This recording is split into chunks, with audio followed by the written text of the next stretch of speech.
ফের মাদক উদ্ধার।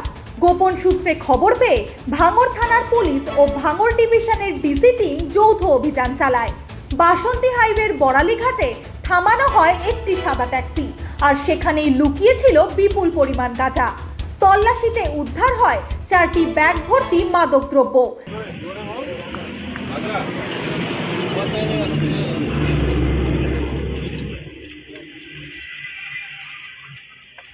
যার বাজার মূল্য লক্ষাধিক টাকা বলে প্রাথমিক অনুমান পুলিশের। পুলিশ সূত্রে জানা গেছে, কোচবিহার থেকে ট্রেনে করে দমদম স্টেশন, তারপর ট্যাক্সিতে করে উত্তর 24 পরগনার ঘুষিঘাটে নিয়ে যাওয়ার চেষ্টা চলছিল। এই পাচার চক্রে জড়িত ছিল এক মহিলা, এক ব্যক্তি এবং ট্যাক্সি চালক। 3 জনকেই আটক করা হয়েছে। জব্দ হয়েছে ট্যাক্সিটিও।